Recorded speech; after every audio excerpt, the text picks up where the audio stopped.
parenthèse maintenant, notre rendez-vous hebdomadaire, quotidien même, derrière l'image. Nouveau rendez-vous pour décrypter l'info à partir de photos qui font sens. J'accueille sur ce plateau Corentin Beignet, bonjour. Bonjour. Des journalistes pour les observateurs de France 24. Alors vous nous parlez aujourd'hui, vous nous présentez cette photo qui est tirée d'une vidéo qui est devenue virale, qui a beaucoup circulé, que vous avez peut-être d'ailleurs découvert ces derniers jours sur vos téléphones portables. Nous sommes 18 mois après la mort de Mahsa Amini en Iran. Rappelez-vous, qui avait déclenché un mouvement de contestation historique avec le célèbre slogan Femme, vie, liberté. Et donc cette vidéo qui fait surface, on y voit une femme dans un hôpital de la ville de Qom, ville très religieuse, en pleine altercation avec un mollah. Racontez-nous ce qui s'est passé.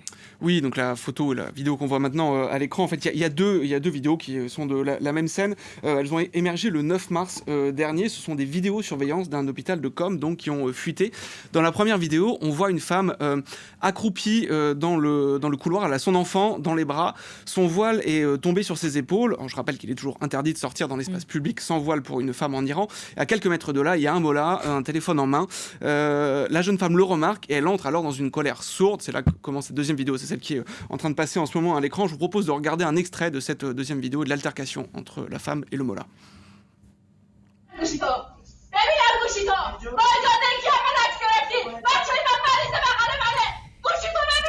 C'est moi. Voilà, l'altercation dure comme ça quelques minutes. La femme est donc persuadée que le mollah l'a prise en photo alors qu'elle n'avait pas son voile et qu'elle s'occupait de son enfant. Si cette femme est aussi en colère, c'est que le geste du mollah pourrait avoir des conséquences pour elle, c'est ça ? Oui. Pour comprendre, en fait, il faut faire un petit retour en arrière. Comme vous l'avez dit, donc, il y a 1 an et demi, Mahsa Amini, une Iranienne de 22 ans, décédait des suites de son arrestation par la police des mœurs. La contestation historique qui a suivi a été sévèrement réprimée. Néanmoins, les autorités ont sensiblement diminué les effectifs de cette police des mœurs. Sauf que cette mesure a été contrebalancée par le fait qu'il y a une application qui a été lancée. Cette application s'appelle Nazer, ce qu'on peut traduire par surveillant. Sur cette appli, des personnes validées par le régime peuvent, donc par exemple des mollahs, peuvent dénoncer des femmes qui ne porteraient pas ou pas suffisamment bien le voile selon eux. C'est donc exactement la peur de cette femme dans cet hôpital, c'est d'être dénoncée sur cette application par ce mollah. Les femmes qui sont dénoncées, reçoivent des notifications de dévoilement. Elles peuvent avoir des amendes. Ça arrive souvent que des femmes au volant soient prises en photo au moment où elles sont au volant de leur voiture sans leur voile, et ça peut aller jusqu'à la confiscation de leur véhicule. On comprend mieux la réaction maintenant virulente de cette femme. La diffusion de ces images a généré, je le disais, beaucoup de réactions, des réactions massives en Iran notamment.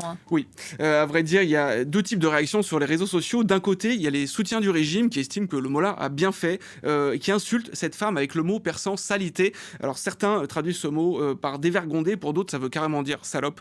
Donc par exemple, il y a cet utilisateur de Telegram qui dit: ce qui ressort clairement de cette vidéo, c'est le comportement de dévergondé de cette femme. Ce terme insultant a été repris par d'autres comptes pro-régime. Autant dire que ce n'est pas passé auprès d'un bon paquet d'Iraniennes qui ont lancé en réponse un hashtag, le hashtag je suis une dévergondée aussi.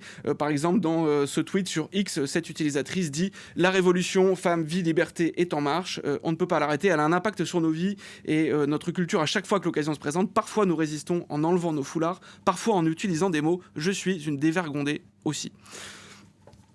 Nous avons échangé avec Asia Amini, une activiste iranienne des droits humains, qui a réagi et nous a expliqué un peu ce qu'elle pensait de ce hashtag, de ces prises de position qui sont pour elle un moyen de poursuivre la mobilisation malgré la répression. Je vous propose d'écouter un extrait de ses propos.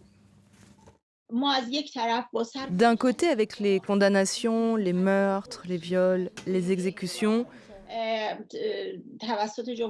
la République islamique d'Iran prive les manifestants de leurs moyens d'action. Et parmi eux, il y a beaucoup de femmes. Et à cause de toutes ces raisons, les rues se sont vidées de leurs manifestants. Mais le fait que ces rues soient vides, ça ne veut pas dire que le mouvement de protestation est terminé. Maintenant, la protestation, elle s'exprime différemment. Par exemple, vous voyez des campagnes sur les réseaux sociaux, c'est l'un de ces moyens d'expression. Mais nous, on voit bien qu'avec ces moyens de protestation, tout le monde est contre la République islamique. Corentin, cette défiance envers les mollahs qu'on entend, les mollahs qui sont des membres du clergé chiite, c'est quelque chose de nouveau en Iran? C'est récent, mais ce n'est pas nouveau. Dans la foulée de la contestation de 2022, donc, on avait vu émerger des dizaines de vidéos d'Iraniens, d'Iraniennes qui couraient derrière des mollahs et leur enlevaient leur turban d'un coup de main. Ça avait beaucoup circulé, c'était presque devenu une espèce de challenge sur les réseaux sociaux. Et puis, les altercations entre des femmes et des mollahs sont quelque chose de devenu quasiment courant dans l'espace public. En tout cas, ce n'est pas rare. Ces 2 dernières semaines, rien que sur ces 2 dernières semaines, 2 vidéos l'ont documenté. L'une se passe dans le métro de Shiraz, l'autre se passe à nouveau dans un hôpital à Téhéran. Dans les 2 cas, ce sont des mollahs qui, là aussi, reprochaient à ces femmes de ne pas être voilées, ou en tout cas pas suffisamment voilées à leur goût. Il y a de plus en plus d'Iraniennes, on le rappelle, qui assument de sortir dans les rues sans leur voile. Elles sont conscientes des risques qu'elles prennent, mais c'est pour elles une manière de poursuivre une forme de protestation dans la suite de ce mouvement amorcé en 2022, malgré les risques et la répression qui continue. Voilà, on ajoute que 4 personnes ont été interpellées suite à cette affaire, au motif qu'elles auraient participé à faire diffuser ces images. Merci beaucoup, Corentin de la rédaction donc des Observateurs, à retrouver sur la chaîne YouTube des Observateurs. On se retrouvera donc dorénavant chaque semaine. Merci de nous suivre, restez avec nous évidemment. L'info revient dans quelques instants sur France 24.